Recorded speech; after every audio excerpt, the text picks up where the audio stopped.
Do not adjust your digital device.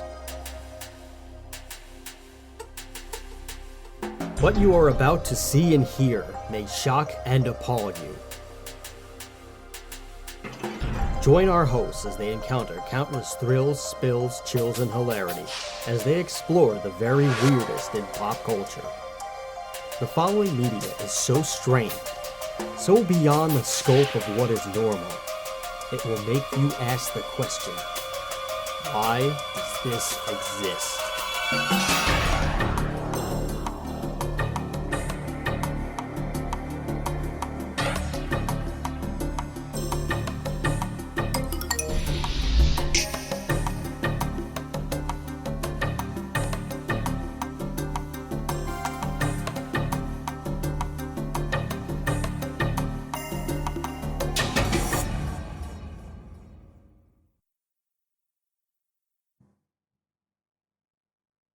Hello, everybody, and welcome to another episode of Why Does This Exist? I'm Chris. And I'm Rob. And today, to finish our Halloween stuff, well, not finish, but really start it, really continue the Halloween trend, to continue the October fest, if you will. Overfest. I mean, we are in October. We are doing Halloween themes. Halloween is this month, so it is sort of a festival of all things Octoberly. So I guess this is some sort of an October fest, if you would. If I'm wrong, if I'm lying, I'm lying. My feet have not left the ground. Actually, technically they have because I'm sitting on a stool and I'm short, but I'm not floating. And there's also no ghosts. I also just beat Luigi's Mansion 3, finally. I've never played that one. I've actually only played the first one. It's actually pretty fun. I didn't play Dark of the Moon, but I've played the first one multiple times, and me and my fiancée have just beaten the game finally after about 2 Christmases Nice. trying to beat this game. And it's pretty fun. I mean, I think King Boo is my favorite Nintendo character, regardless of this game. Although he's a pain in the ass in this one. I did not like the boss fight because he was quite tricky. This one Worse than the first one. The first one was pretty hard. It took me a long time. Much worse. Wow. Much worse. But the lady was quite a good Luigi, and I don't think I would have beaten the game if she did not use her insight and wisdom to actually help us beat this game. So I'm pretty thrilled about that. Nice. I actually really like game wise. I think this one was the best one because all the levels were just really cool. I think it was a lot of fun. All right, but anyway, we're going to talk about Ghostbusters today. So that's kind of my bad segue. While Luigi is a Ghostbuster of some sort, and obviously takes some inspiration from Ghostbusters, except he uses a souped-up vacuum cleaner, which is basically it's the poor man's proton pack, if you will. He basically what they did is they took the proton pack and the ghost trap and combined it into one device. See, yep. It's actually better than the proton pack. Yeah. Yeah, all of the bust, none of the mess. That sounds terrible. I wish I could walk that one back. Anyway, we're talking about Ghostbusters. Why Does This Exist? Is a show committed to all things that are strange and unusual, all things in pop culture going around. Committed is also what the two hosts should be. We should committed to some sort of an asylum. Hopefully not any asylum that King Diamond has been involved in. Oh, no. That would be pretty bad. If you don't know what King Diamond is or who he is, well, first of all, you should get out of the rock that you're underneath. And second of all, you should just check out the last episode. It'll save you a lot of time, and it'll also waste an hour and 40 minutes of your life. So you win, you lose, and we win anyway. So here we go. We like everything that is pop culture, past, present, and future. Regardless of what it is, TV show, movie, book, doesn't make a difference, video game of some sort, or just a bizarre product, such as Screwball Peanut Butter Whiskey. We're not sponsored by them, but it's my favorite alcoholic beverage. You think peanut butter and chocolate, you think peanut butter and chocolate is delicious, but you think peanut butter, whiskey, I don't really know if I like to do them separate, but I don't know if I like them together. And then you try them, and you're like, holy crap. I don't know. I didn't realize that I needed this thing. Wonderful, wonderful, wonderful drink. Goes great in your coffee and also pretty decent in Coca Cola. It's the only way that I will drink Coca Cola. And Coca Cola actually does have something to do with this movie today. But this is us. Here's the spiel that I have for you. You can find us on social media. You can find us on Twitter at WDTEPod. That's our handle. You can also like us on Facebook at facebook.com/whydoesthisexistshow. If you want to just email us and just kind of be anonymous or somewhat anonymous, then you can give us a tip on something you'd like us to talk about at whydoesthisexistshow@gmail.com. And if you want to really guarantee that we'll make an entire episode based on whatever premise you suggest, you can hop on over to Patreon and give us some money at patreon.com/whydoesthisexist. And we also have some bonus goodies on there too for you. And of course, you can also find us on YouTube if you want to just drop us a comment and just tell us how we're doing. Like it, don't like it, just let us know. It makes no difference to the algorithm because it'll show it to some poor sap anyway.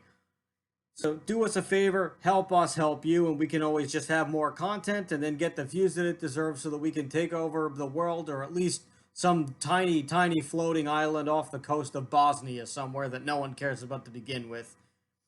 Does anyone even care about Bosnia? I'm sorry. I think our Bosnian people are going to just really try to get us shut down. So, isn't Bosnia a landlocked country in Europe? I think it is. So whatever, Bosnia. Sorry, not sorry. I don't know what to say. You can also find us on Podbean, Apple Podcasts, Google Podcasts, Spotify, Amazon Music, Audible, Pandora, TuneIn, Alexa, iHeartRadio, Player FM, Listen Notes, and Stitcher. And that YouTube, of course, you're going to YouTube and you're searching for Why Does This Exist? So that's the news. Here's the weather. You are now about to witness the strength of street knowledge from a ragtag group of rogues. Let's get on with the goddamn show. How many t-shirt slogans did I just put out there? Maybe we'll make them one day. Ghostbusters. Dan Aykroyd. Bill Murray. Harold. Probably one of the greatest movies ever made. Yes. Definitely top 10 for me. Yeah, I'd have to say so. One of those movies that you could literally continually watch over and over again and not ever get bored of, and I pretty much every line in the movie, Yeah, it's unbelievably quotable, and it's in iconic New York City. It's 80s New York City, which was all graffitied up and just not a very nice place. All of your stereotypical New York stuff is going to happen there. So all of the muggings, all of the robberies, all of the crazy hobos, all of the drugs, and all of the ladies of the night around Times Square. That's that New York. So it's not the safest place to be in the world.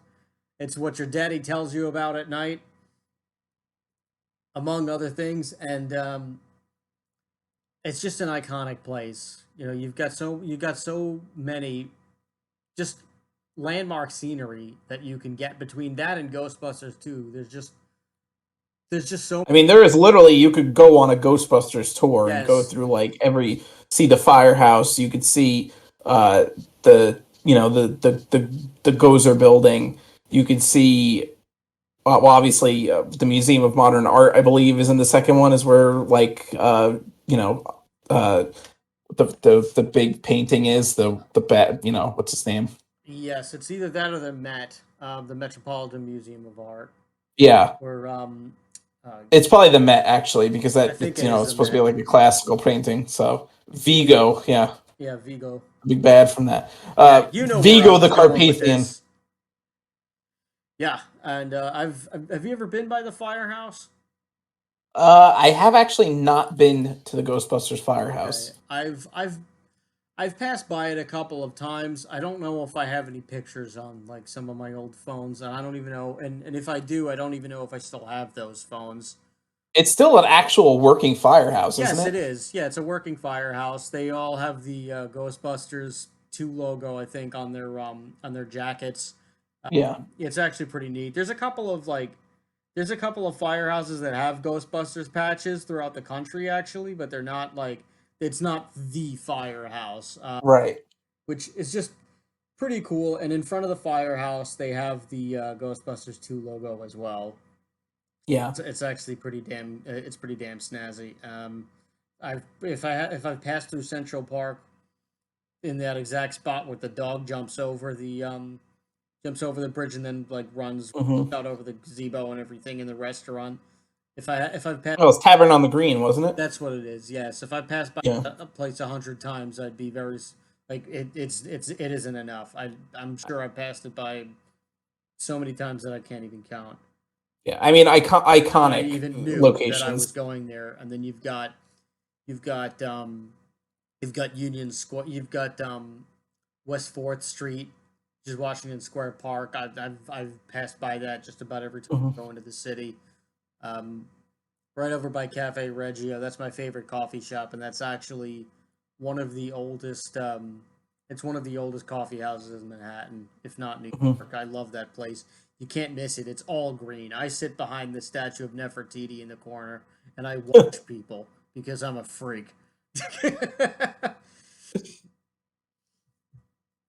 But I can't gush enough about Ghostbusters. You also No, I mean it's Librarian. iconic movie, really like a staple of New York film. Yeah. Film set in New York. Ghostbuster. Who do you? The Ghostbusters is definitely in that list of like things you think of when film set in New York. Ghostbusters is one of like the top ones, Oh just yeah. because of the iconic scenery of it, and it's such a uniquely like New York story. Like it's just where else in the country are a bunch of ghosts and a friggin' Babylonian god going to attack? Of course, New York City. Yeah. Like I know. like where else can it possibly work? Nowhere else. No. Actually, my dad has he's asleep right now because he's got to get up for work in the morning. It's 10:30 p.m. on a Wednesday night. 10:31, excuse me. Uh, so he's asleep right now. He's got to get up in the morning. We got to get up in the morning too, but we're here because we love you and we also want money at some point. But my dad has a great Ghostbusters story. So for the first Ghostbusters movie, when they were doing the final closing scene where where like they defeat the Stay Puft Marshmallow Man and Gozer and everything, and they're on the roof and there's all the storms of brewing and they're getting all and they're like and all the ghosts are like finally going back where they got to go, and the whole New York City, you overlook the rooftop, and everybody's like screaming like for the Ghostbusters, and they're like cheering them on. So they had to get a bunch of random New Yorkers for that, and my dad was like part of that mob. Really, that's awesome. Yeah, he was getting out of work with like a bunch of his other coworkers, and they were heading towards the train or whatever, and there was just a bunch of people who were like, "Hey, you want to be in a movie? Just come on. We need." They were like a production crew, and they were like, "Hey, if you want to be in a movie, like come over here. We need people for a movie." So they were like, "All right, what the hell?" So they had this whole movie, and they didn't even know what it was. They didn't tell them what it was called. They didn't have anything up there. They were just like tight-lipped about it. And they were like, "What do you want us to do?" And they were like, "We just want you to scream and just like cheer everybody on." We're like, "Okay, so they just like said, okay, everybody, one, two, three, and then everybody was like, ah, yeah, yeah. Don't know what we're yelling about, but yeah, and they were doing this, and they did a couple of takes, and they were there for maybe like 20 minutes, and then everybody went home, and they were just like, all right, I wonder what the hell we were a part of, and then lo and behold, a couple of like about 6 months to a year later or whatever it was, everybody's in the movie theater watching Ghostbusters, and they're just like, "Oh my god, that's the thing that we were a part of." Cool. So my dad has that story forever, and now I have shared it with you, good people. So that's actually kind of cool. One of the perks of being a New Yorker is just like weird things tend to happen to you. Sometimes Yeah. that's a bad thing, but sometimes that's pretty damn cool. And it's interesting because, Ghostbusters is obviously this like iconic movie. It's a cultural phenomenon.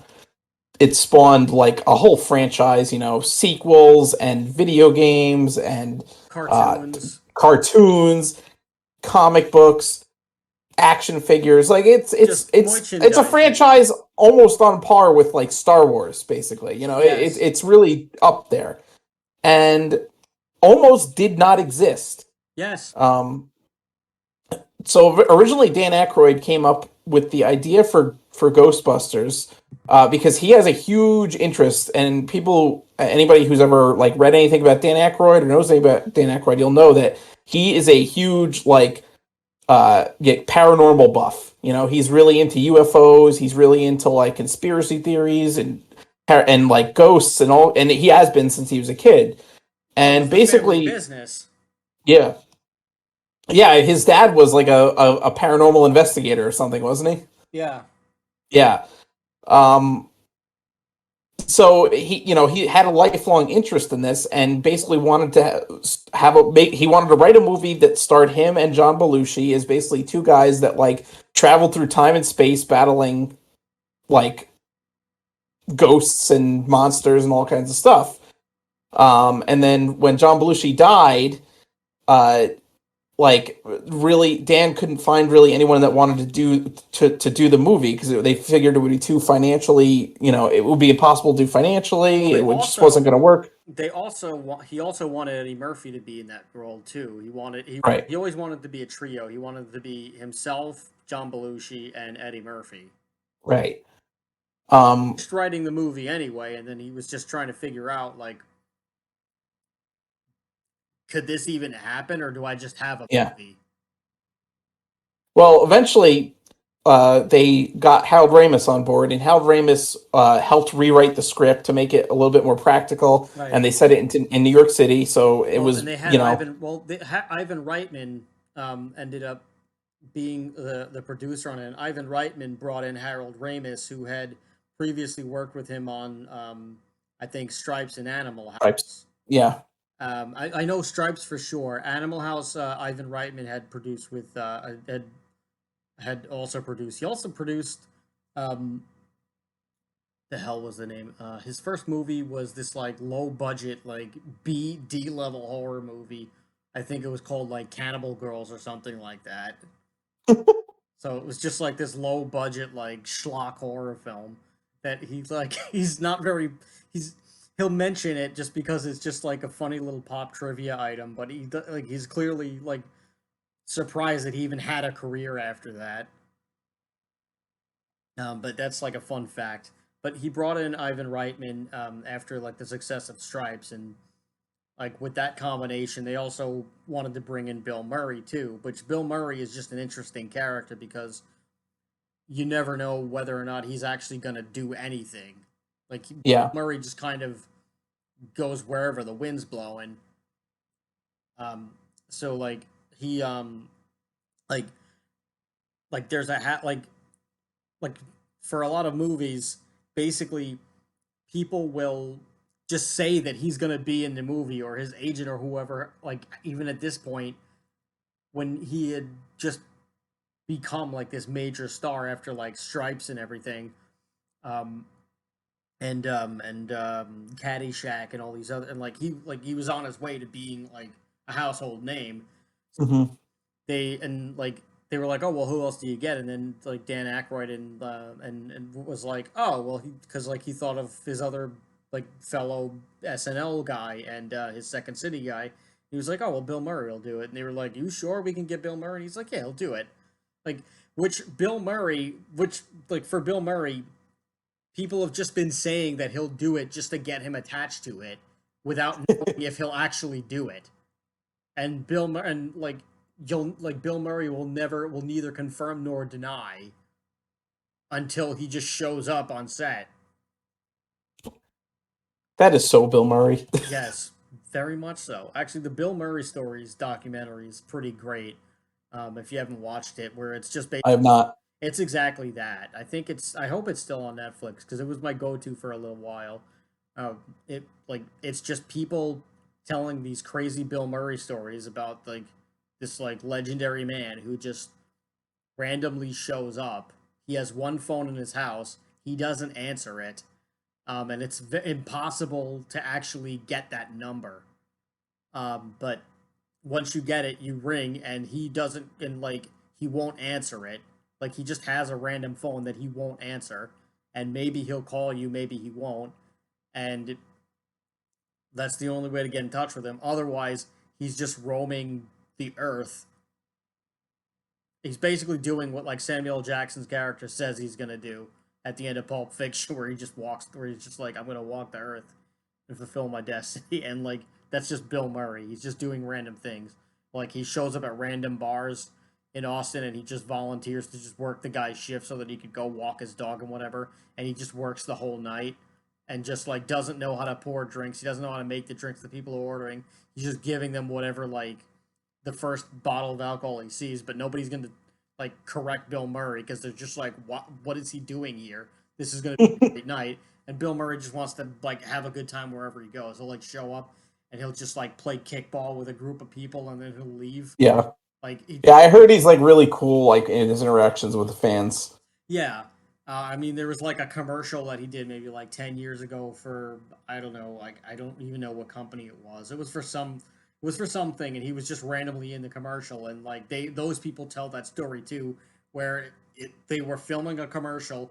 He just happened to walk by, and he asked them, "What are you guys doing?" And they were like, "Oh, we're filming a commercial." And he was like, "Can I be in it?" And they were like, "Well, we don't really have the budget for you, and like we're like this is as high as we can go." And he's like, "You don't have to pay me, I just want to be in it." And they were like, "Can we do that?" So they like called their supervisor or whatever. They're like, "Yeah, Bill Murray wants to be in the commercial, just like get him to sign the paperwork where like, and then and then he can do it." So like he was just in the commercial because he wanted to be, because he happened to be there that day. Anyway, that's Bill Murray in a nutshell. He's a wonderful, crazy man. But they got him around the time they got Sigourney Weaver.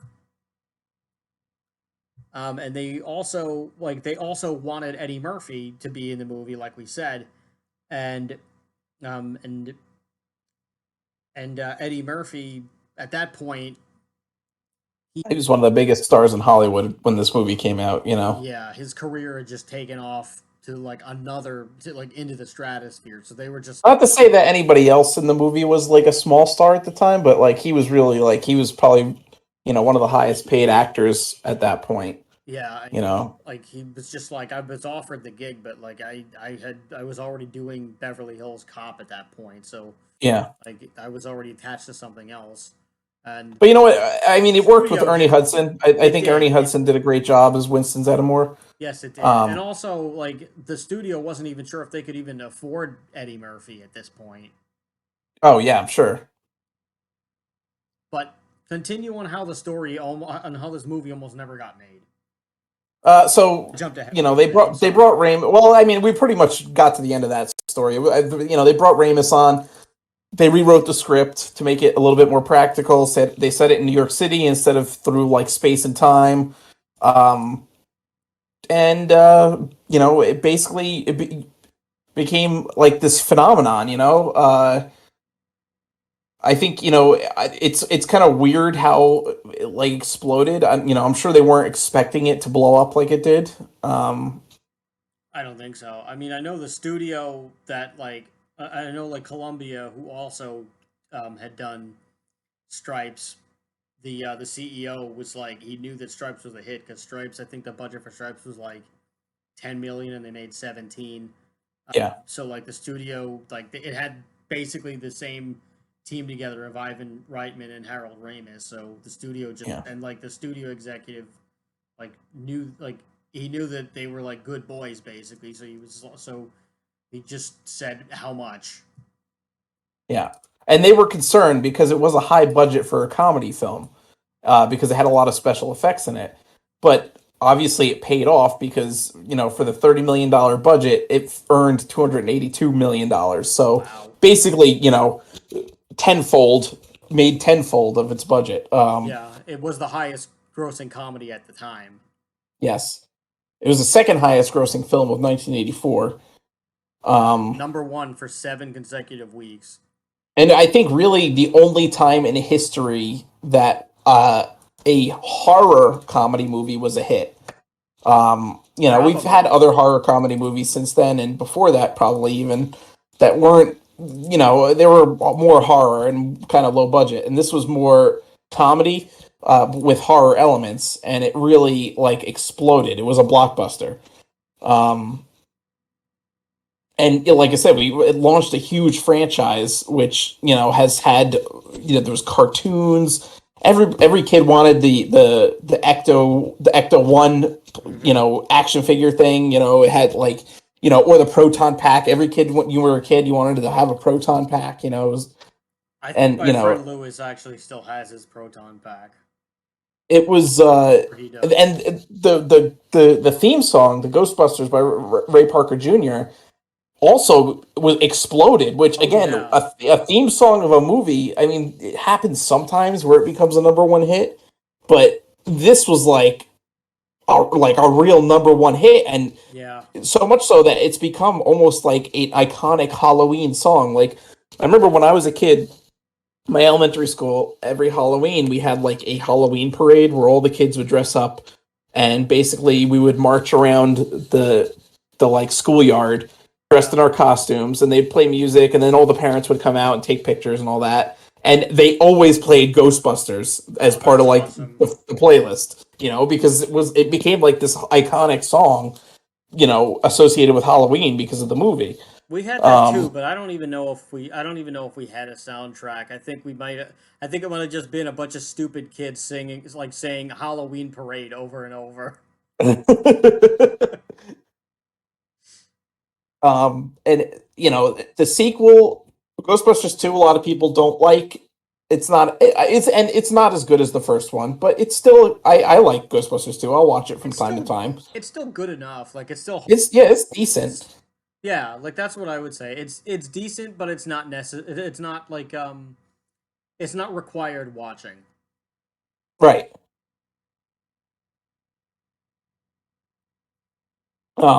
But and the video games that it spawned, like there were so many video games. The most recent one was the one I believe that came out probably about actually it was like 10 years ago now. Yeah. It was on, the PlayStation 3, and I've played it. It's actually pretty decent. And Yeah, it was the PS3, interesting the Wii, and I think the Xbox 360. yeah, and the interesting thing about it is that it actually was like not like just like a video game based on the movies. It was actually basically a spiritual Ghostbusters 3.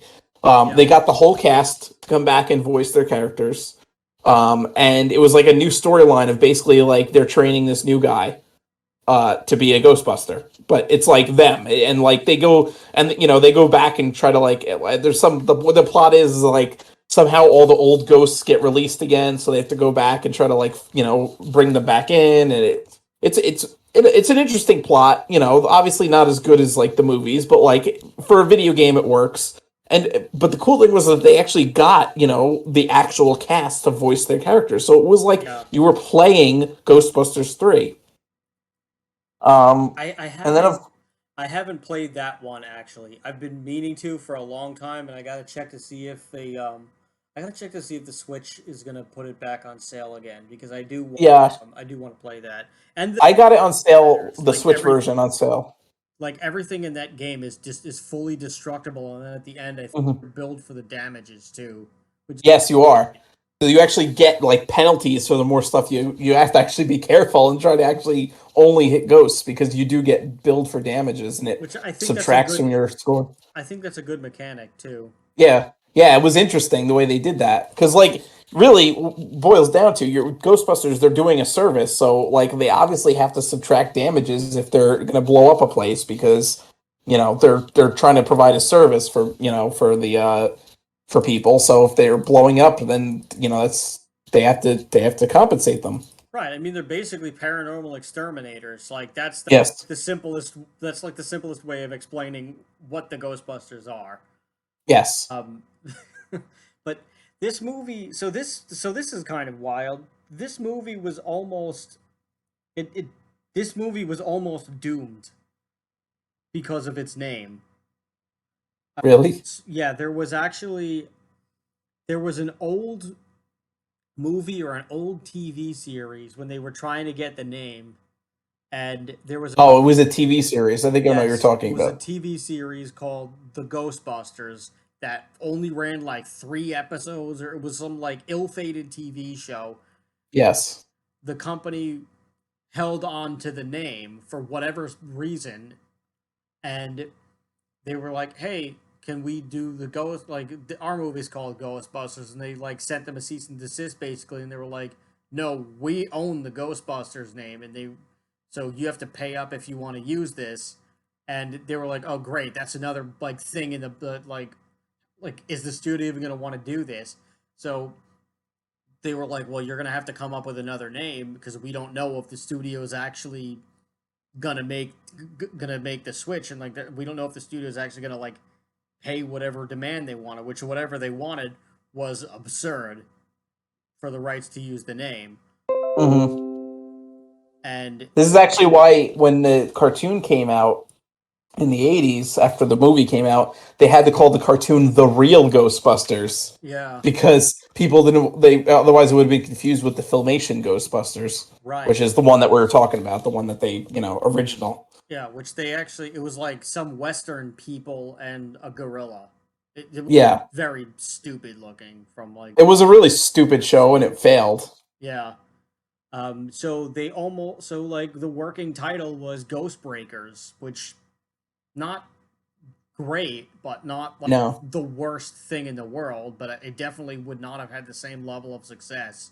No, absolutely not. I mean, even if like the iconic logo was still there, I don't know if it would have been as amazing. The only thing I can really think of is like a ghost like dressed in like Stone Cold Steve Austin's vest and just like flying through like broken glass or something, which I guess that might be cool. Yeah, but then the theme song, they would have had to change the whole theme They song would have when it just had to worked. use Stone Cold's theme. They could they couldn't have been Bustin' makes me feel good with Ghost Breakers. No, it would have Breaking been makes me feel breaking. good. Yeah, that doesn't sound good. It's No. like breaking and like breaking and entering. Like that's good. There's like too many lawsuits down the road for that. It's just not gonna be. You're just not gonna get what you need. Um, but so the studio was just so they were like, well, what do we do? And they were like, well, we need to film a movie because they had to film it within like 6 to 8 months or something like that because the studio wanted it done for like the next summer, Hmm. which that ended up not happening. I think they ended up going like another like a year over production or something like that. Um, but they told them to shoot the movie twice basically. So every scene that they had to have 2 separate logos, they had to have 2 separate title sequences, they had to have 2 separate shots for every time the word Ghostbusters was mentioned in a scene. They had to Hmm. shoot it with them saying Ghost Breakers Yeah. because they didn't know what was going to happen. So that basically like doubled the production time. Hmm.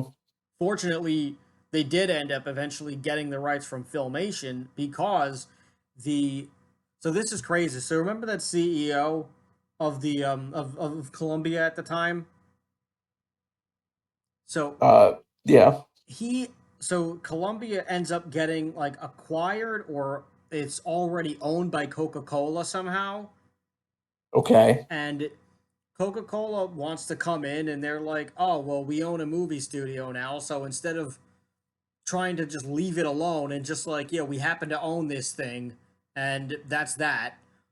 They wanted to get involved in everything, so they were like, "Oh, well, we own a movie studio, so we might as well start making the movies," which basically means inserting Coca-Cola product into everything and shoving it down everyone's throats. And also idiots who have no knowledge of the film industry trying to tell people in the film industry how to do their jobs. So it was this whole thing, and there was a lot of pushback between the CEO, who was like buddy buddy and greenlit Ghostbusters, Hmm. like believed in it, and I think they fired him. He either quit or they fired him, And Oh, of course, because like of course you would get rid of the guy who actually knows what the hell he's doing. Um, Go figure. As we've said before on this show, not every executive, but many executives have proven themselves to be complete idiots. yeah. And these guys were no different. So they come in, and then at some point or another, like within the next year and a half, 2 years, this executive ends up he ends up becoming an executive in Universal or another or Paramount or another big film studio. So he ends up getting his job back basically, and there's some other merger or some other transaction or whatever, and somehow Columbia gets Coca-Cola sells off Columbia, or this guy ends up get or like they acquire the company. Something happened, and this guy basically wound up getting back into Columbia. Hmm. The executive, so the executive, so the guy in charge gets and like so he gets into power he gets into power in the opposite studio. Something like that happens. He either goes back into Columbia, which I think is what happened, and or he becomes head of the other studio, which that also happens. He becomes head of the other studio, and that other studio ends up owning the Filmation Ghostbusters name. Oh. He becomes the guy in charge of that. So like day one, that's what happens. He doesn't go back to Columbia, but he ends up heading up another studio. I think it's Universal. I want to say it's Universal. I might be wrong. I'm not, but like I believe it was Universal, and he heads up there, and they happen to own Filmation, so day one he's like, oh, tell Filmation that they're going to give them the Ghostbusters name for nothing. So that's how they're able to get the Ghostbusters name. It took me a while to remember and like figure it out. I haven't watched it. It's in the movies that made us. It's a cool Netflix show that does a lot of the well, exactly that of just doing the behind the scenes stuff on a lot of iconic movies. So the Ghostbusters episode is pretty damn good. They actually get Dan Aykroyd and Ivan Reitman, and a lot of the times they don't get a lot of key people, but this particular one they were able to. And the studio executive, they get him too. I think his name is Frank something or other, but it's kind of cool how that happens. Hmm. Also, a strange twist of fate. Yeah. Yeah, that's just they got lucky. Yeah, they really did. Because if Ghost Breakers happened, we may not be having this conversation at all, or maybe we might still be having this conversation, but it would have just become a cult classic and not necessarily a blockbuster movie. Yes. I want to talk a little bit about like the comedy of Ghostbusters because I think it's pretty unique. It's actually like one of my favorite comedy movies because of how like dry and sarcastic the humor is, which is pretty much any Bill Murray. It's like Bill Murray's comedy basically is very dry and sarcastic. His deadpan delivery. And of course, Harold Ramis and Dan Aykroyd are known to like do that kind of style of comedy too. So and it's honestly, it's one of the funniest movies ever because of that. Like, it's just Yes. it's my favorite type of comedy is that dry deadpan humor. So this is what makes it one of my. It's definitely up there as one of my favorite comedy movies, if not my favorite comedy of all time. And it's also interesting because, like I mentioned before, it's a comedy horror movie, and the elements of this movie are actually quite scary. Um, Yeah, it is. It the is quite creepy, thanks to the fantastic practical effects and special effects yes, team. yeah, the first ghost they encounter is the librarian in the New York Public Library. She's like a librarian that's been there, since the 20s or something, and she's a Yeah, ghost, that obviously. place is beautiful around Christmas time. By the way, they really like decorate it like very Really. nicely inside. Yeah, it's elegant. For Um, for an old job for like maybe like what is it like 2 or 3 jobs ago. Hmm. I worked for this I worked for this like finance publication, and every year we did like some award show down there, and and it was always like the week before Christmas time, so it was like like the city right in like peak holiday season, and Hmm. they really dress it up something wonderful in there. They have a big old tree. They have lights and like all of like the tinsel just like all around the banisters, and it looks really regal. Cool. It's quite a sight if you can go in there.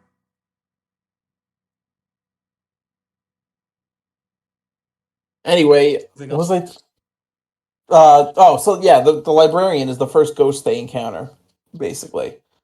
Um, and she's like a typical librarian. They go and they find her, and they're like amazed because it's like they've been studying this, and they're trying to like study ghosts and make this like an actual practical thing that they can do, catch and contain ghosts.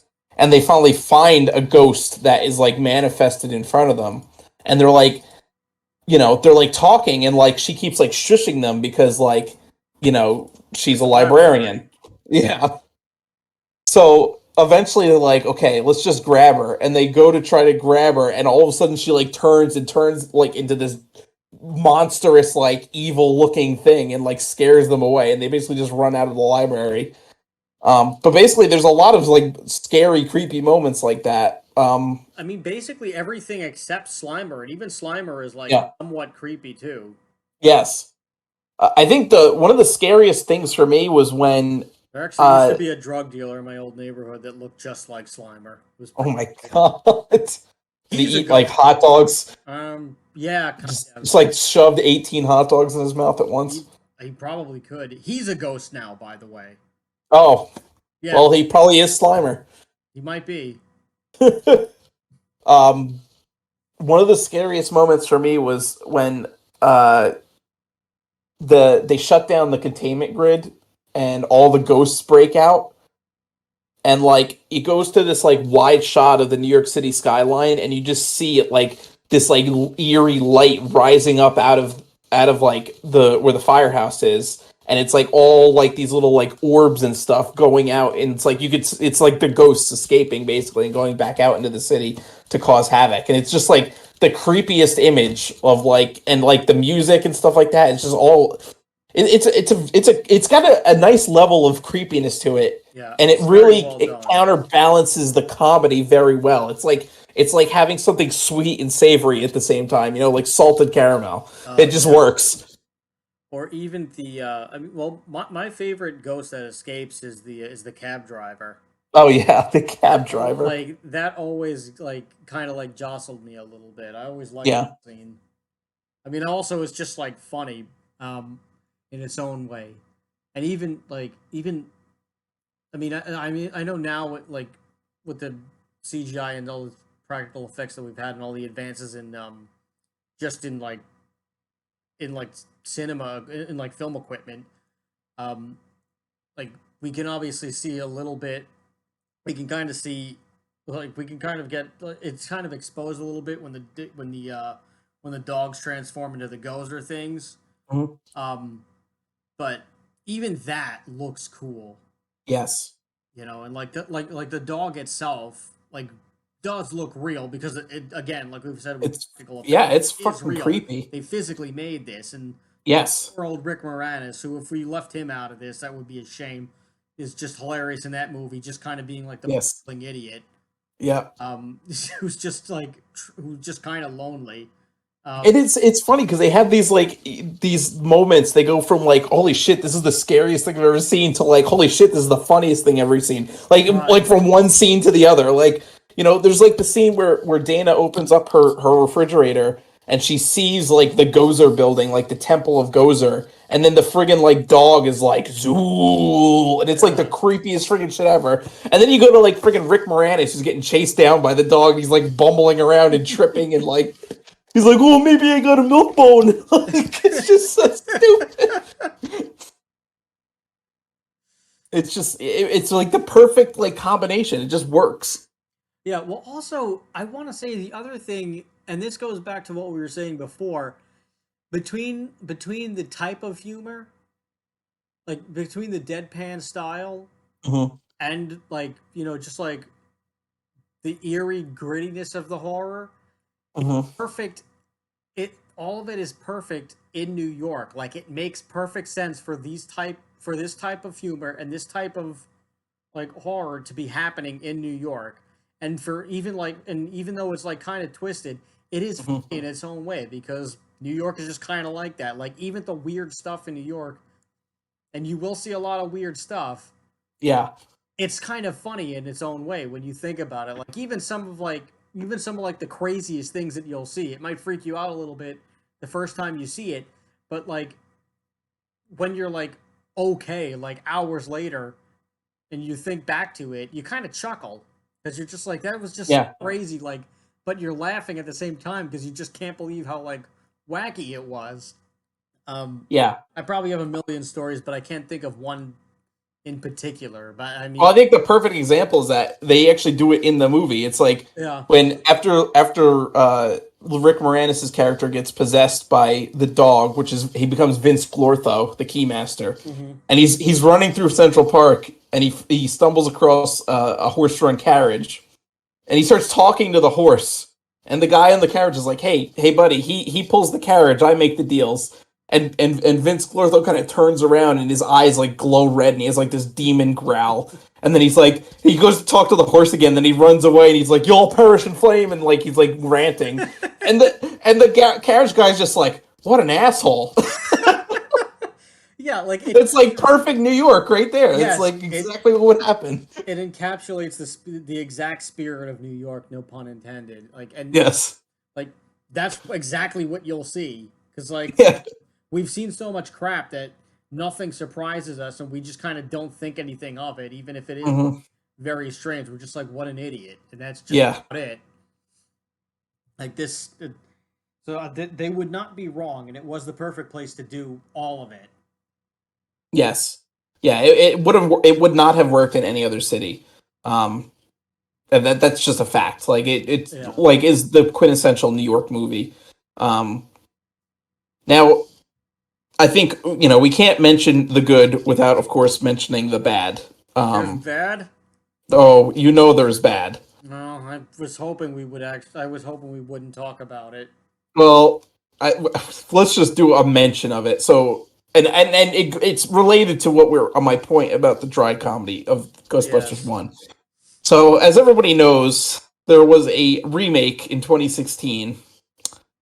It start with an all-female cast, which it was whatever. Like I wasn't really concerned about that. Like I was like, okay, it could be interesting to have all like. So when they announced the remake, I was actually pretty excited about it because originally it was like going to be the original cast, and they were going to be like training like new people, basically. Like it was Right. basically what almost like what the plot of the video game was going to be.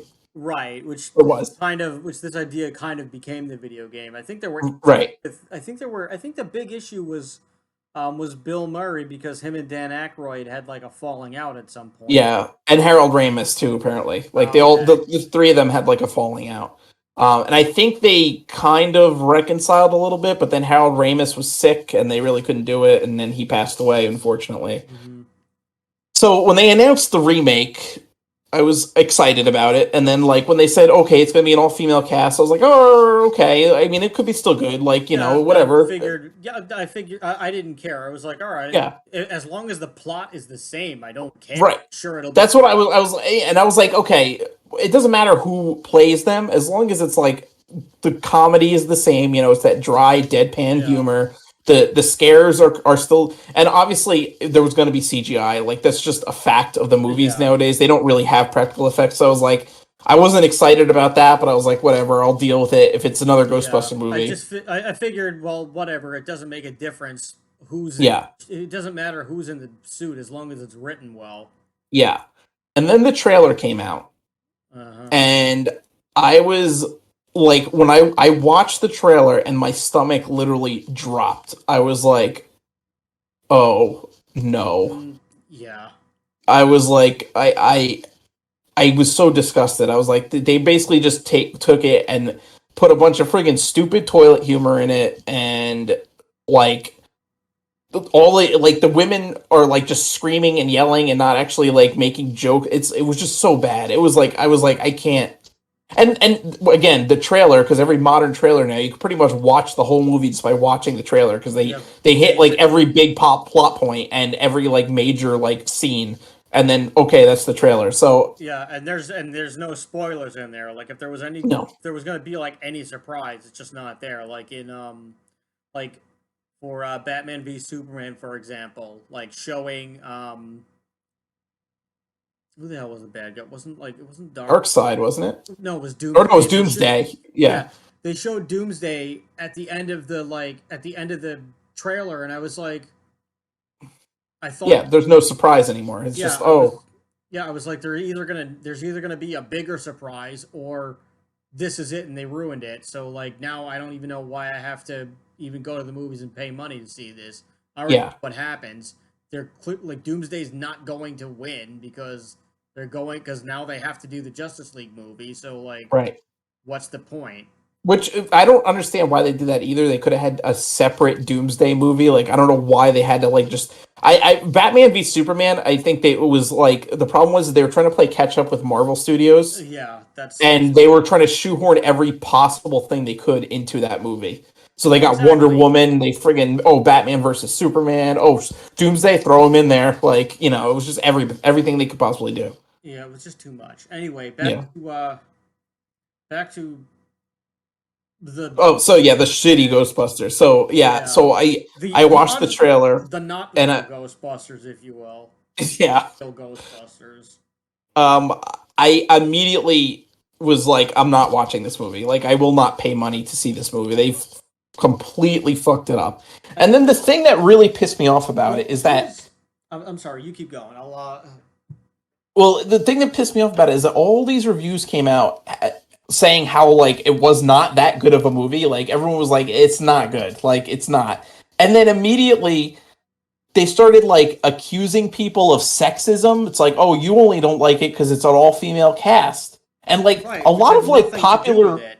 right, and a lot of popular reviewers got accused of this. Like James Rolfe did a review where he's basically like, yeah, it was not good, and like No, he people didn't try even. to, No, he didn't watch it. He saw oh the right, trailer and he did a video saying, "Yeah, I'm just not going to review this because I know I'm not going to like it. I know what it's going to be. This like whoever the writers were or whoever the director was clearly has no idea what the hell Ghostbusters is. right, So like, I'm not going to watch it." and then he got accused of sexism. Yeah, of course.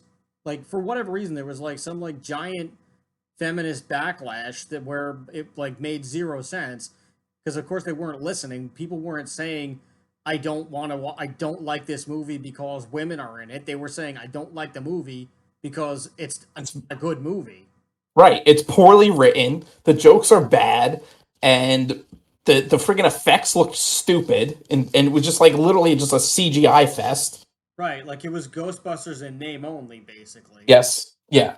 They took something, an iconic movie, bastardized it, put it out there, and then expected everyone to like it.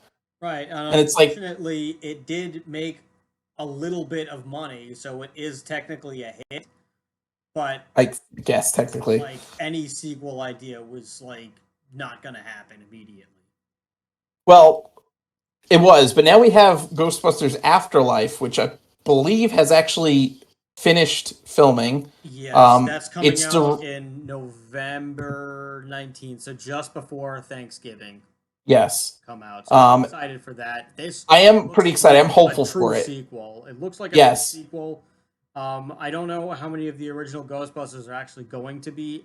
Oh, they got Bill Murray, and they got Dan Aykroyd, and they got Ernie Hudson. Oh, okay, so everybody they could basically. That's Yeah, apparently they got Annie Potts, who played Janine Melnitz, the yeah. secretary. And Paul Um, Rudd is going to be in it too. And honestly, Paul yes. Rudd, it's impossible for anything that he does to be bad. Yeah. I'm I'm hopeful hopeful for it. for it, and I think it's going to be okay. and I like the kid from Stranger Things, Finn Wolfhard. I think he'll do an all right job. And just Mhm. it seems pretty interesting. Like they go off for the summer to like, Grandpa's homes, who I think is I think the kid's grandpa is Harold Ramis essentially, and they're just Yes. we're just here to get Grandpa's affairs in order, or we're just going to Grandpa's like house one last time, or whatever it is, and all kinds of like there's something strange going on in the neighborhood, but there's nobody to call because this was just his because like it's just kind of like his forgotten legacy after he Mhm. retired and passed on and everything, and they're just what's going on, and all these weird things happen, and they find the Ecto-1, they find all these things, and they're like, holy crap, like Grandpa didn't tell us everything, Yeah. and then they basically try to be the next Ghostbusters. Hmm. Is cool, and also I believe Harold Ramis is it his daughter who's writing this?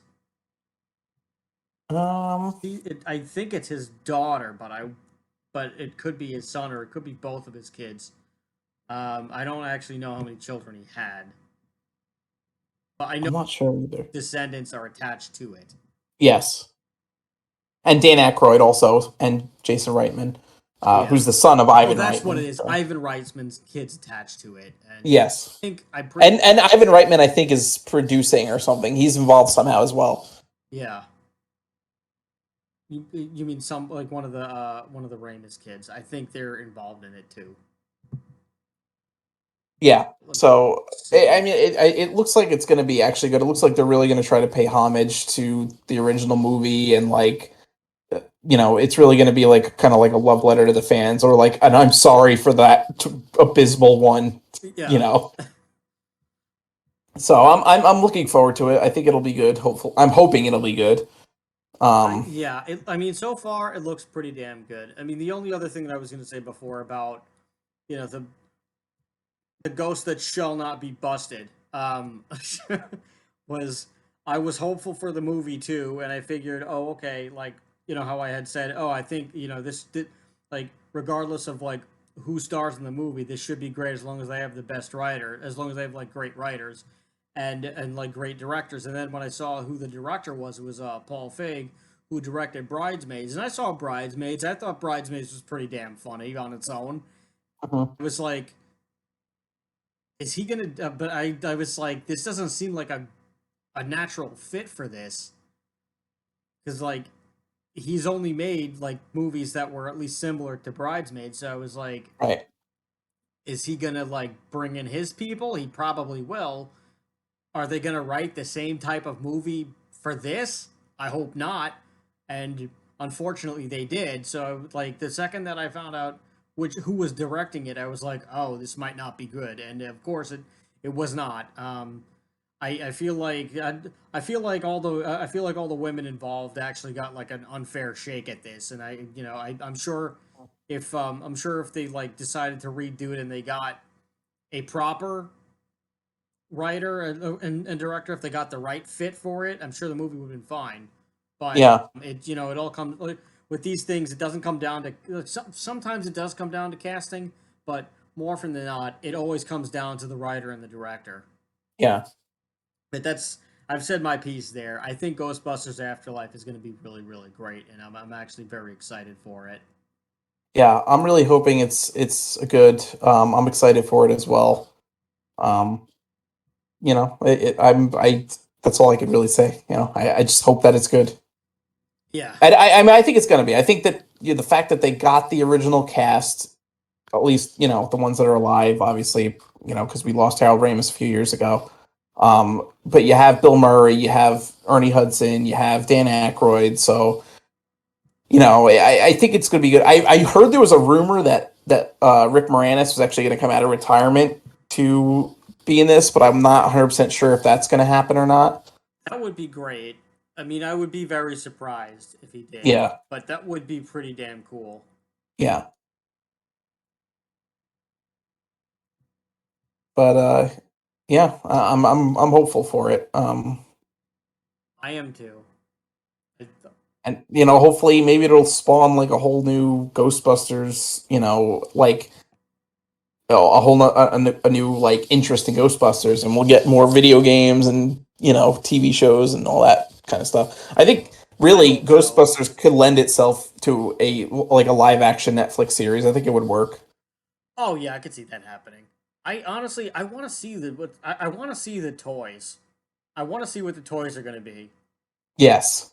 because if we got anything from the Ghostbusters movies and the TV show was like you got some pretty cool toys there. You got good toys.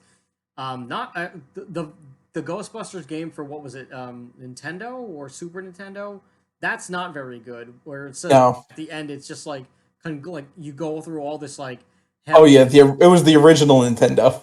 Yeah, the Angry Video Game Nerd did like a review of this years ago. This was one of his first ones, and Yes. go through all this like hell in this unbearably hard game with I think it had no continues, and it was just this Yeah, and like ending level is obscenely hard and stuff. It was yeah. just And you do all of it, and there's like an end screen that just says "Congratulations, you have just beaten a good game." yeah. It's like you couldn't even do the decency to like spell check. Yeah.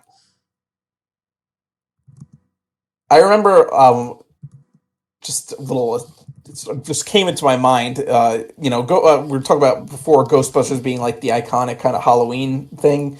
And I think Ghostbusters, like the dressing as a Ghostbusters character, like, as, Stans or Vankman, it's become like a popular Halloween costume. And a lot of people actually make their own Ghostbusters costumes and like put their own name on it and stuff.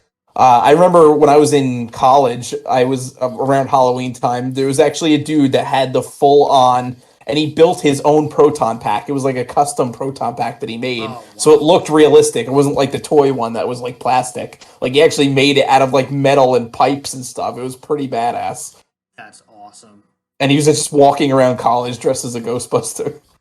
Wow. I mean, there's people Yeah. who do that in the city. Like I was yeah, like I said on the King Diamond episode from last week. In this city, there were we'd go to the village in St. Mark's Place every year, and we just Mm. go to the Halloween parade. We're like all like where all the crazy people are in their like well done costumes are all there, and they march and everything like that, and it's really great. Hmm. But you always see like a crew of Ghostbusters, if not several. And I remember there was one year, it might have been the year where I was King Diamond. I don't know. But there was one year where we went, and it was like it was when 300 came out. Hmm. Um, so there was like there was a group of Spartans, there was a group of Ghostbusters, and they met in the middle, like on opposite ends, and they did like a fake fight, and it was great. It was so funny. And like nobody told like they didn't know each other either. They like it was just like this beautiful thing, and it was just so damn funny. Like they just stopped in the middle of it, and instead of saying, "Hey, you guys have awesome costumes," they just went into like this fake fight, and I was like, I didn't even know that I needed it. It That's hilarious. was so funny. And you had like and you had them like saying the catchphrases of the movie, where like the Ghostbusters asked them, "Are you a god?" And like, Oh yeah. and then like the guy just goes, "Spartans, what is your position?" And then there's this whole thing with like they're exchanging like movie quotes, and then they just like a fake like Braveheart thing, and it was and then like of course they like high fived each other, and it was great. That's awesome. What I was looking for. So, Ghostbusters Afterlife's ending has it has a dedication to Harold Ramis. That's what I was. That's where I got confused. So there is some kind of like a there's some kind of a thing at the end of it. Okay. So that's good. I mean, obviously, I would imagine they would. I mean, that makes sense. Like Harold Ramis is like, there is no Ghostbusters without Hal Ramis. Yeah, there's really not. Not only his character of Egon, which again was iconic character, like the way he portrayed it, like everything, but the fact that he also wrote the script, basically, Yeah. and he's a brilliant comedy writer. So Oh yeah. I mean, he wrote Groundhog Day, Stripes. yeah, he was one of those few like no miss guys. Yeah. And actually, very little of what Bill Murray had initially had, not Bill Murray, Dan Aykroyd had, was wound up making it to the final script. But one of the things that he actually insisted upon having was the Stay Puft Marshmallow Man, Of course. which the Stay Puft Marshmallow Man is an amalgam of several different characters. It's obviously the Michelin Man. Um, Mhm. I forget what the second one is, but the third one is the third one is the mascot of this Canadian marshmallow manufacturer. Which makes sense because Dan Aykroyd's from Canada, so Yeah,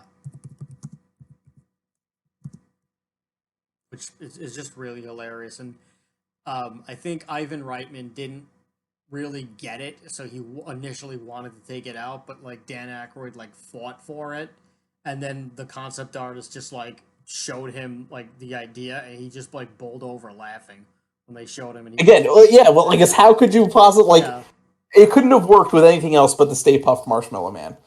You know, yeah like, it's just hilarious.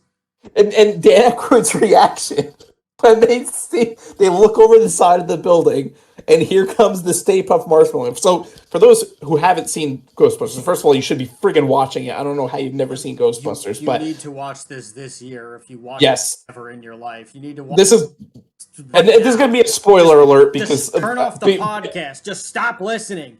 Just yes, and watch it. movie.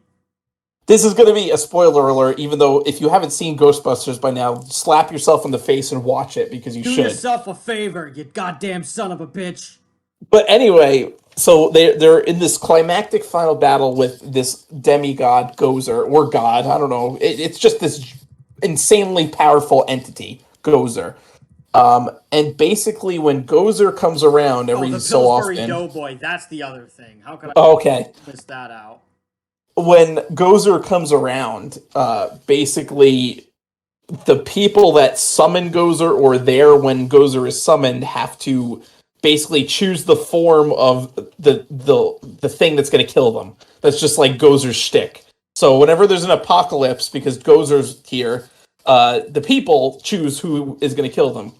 So they figure this out. The Ghostbusters are like, okay, we get it. Like, we have to empty our minds. Don't think of anything.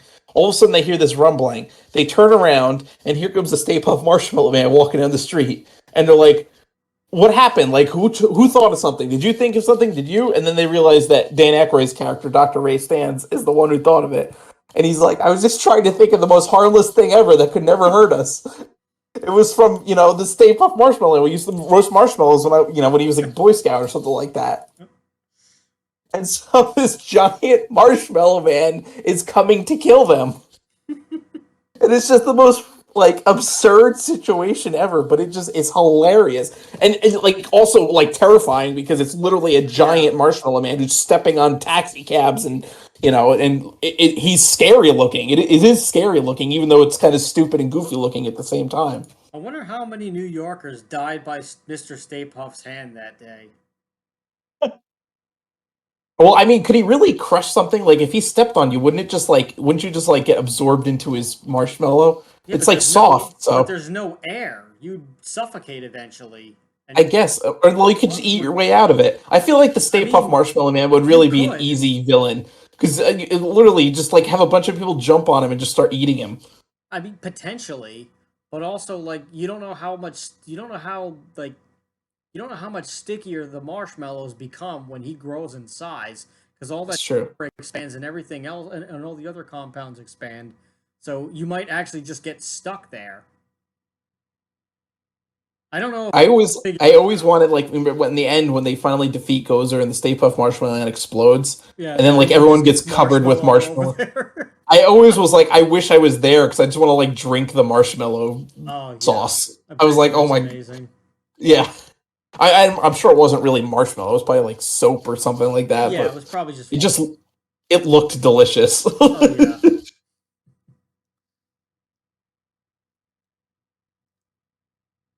Yeah, I think that's it. I don't know if there's anything else that I could really say, but No, it's it's a. just I taken a mean, life of its own. You'll find yes, Busters Fest. I mean, maybe not now with like everything going on, but there was a time where you could gather and do Ghostbusters screenings and Ghostbusters parties, which I'm sure that can still happen in small situations. yeah.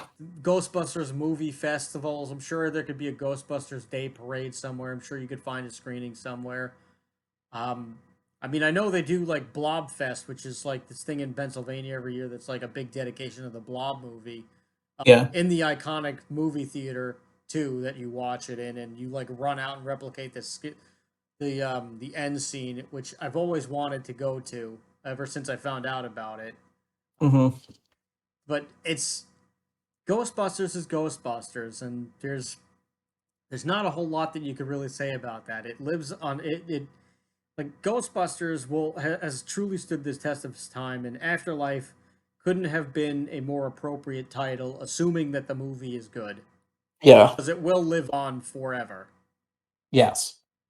Yeah, I mean it's iconic. Like, and it's been added to the National Film Registry, so it's like, even it's been recognized as an iconic movie, like one of those movies that is timeless and is like it deserves to be have that recognition where it's, it is a like an American film. It's not just a movie, it's a film. Um and it's great. It's hilarious. It's scary. The effects are amazing, especially for 1984. Like, you can't really get better effects than that for the 80s. Yeah. And it's just a great movie. The acting is amazing, perfectly cast.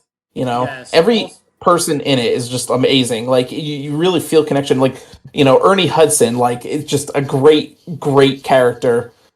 With Winston Zeddemore, like, just the everyman, like, he just it's so identifiable. He's just there to get a paycheck. He's yeah, just like, his line is just iconic, where they're like, yes, even Ghost, and he's like, "Listen, I'll believe in whatever you tell me to, as long as there's a paycheck." yeah, How could you not identify with that? exactly. And He's just also, a guy trying to make a living. That's all he is. yep, exactly. And then and Annie Potts is like just perfect as Janine, the like Yes, spunky secretary who like she's just like she's sarcastic and she like doesn't care, and it's just she's hilarious. Like yeah, she's exactly what you'd expect to find in like just in New York, just like a sarcastic lady who's just like, yeah, whatever. I don't care. And she's like tough as nails too. So like, hmm, nobody's gonna like stop her, and she's like, whatever. I'm just gonna do my job. But if you're gonna, but like, if you're not gonna treat me like a human being, I'm gonna be just as bad to you, if not worse. hmm. We even got iconic lines in the movie. Like my favorite is just like um when the what the hell happens when so basically they trap all the ghosts, and then they trap all the ghosts at one point, and then like the city shuts them down due to like health violations and everything like that. um and then like they just like they shut down all, and like the city shuts down the giant power grid that's housing all of the ghosts and the traps and everything.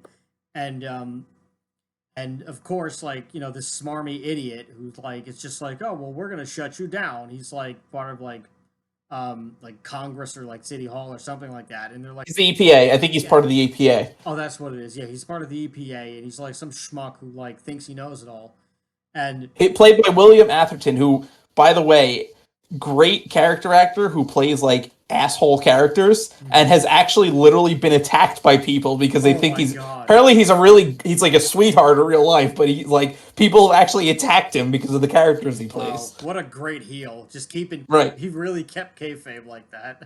Yeah. Um, and anyway, so like everything happens, the ghosts get out and everything, and then they're just like, well, what happened? And then I think it's Bill Murray, and he just goes, well, everything was fine until he's like, well, everything was fine until Dickless here showed up. Yeah. And then my favorite part of that when the mayor is like, "Is that true?" And then Bill Murray's like, "Yes, it's true. Yes, This man this has man no has no dick." dick. It's just so perfect. The dialogue is so good. Because It's like just real people talk like this. yes, it just works. Just So I mean, I being can't so really say anything else about this movie except for go see it. If you've not seen Ghostbusters, watch it. Watch it 10 times in a row because you can watch it 10 times in a row and it never gets old. It's absolutely. just so good. One of my favorite movies by far. Yes, one of the best movies of all time. Yes. Ghostbusters. And that's been another episode of Why Does This Exist? We thank you for coming. We thank you for checking us out. We thank you for sticking around for all of this. Like we said, go watch this movie. Do yourself and everybody else around you a favor. I've been Chris. And I've been Rob. And remember, question everything. See ya.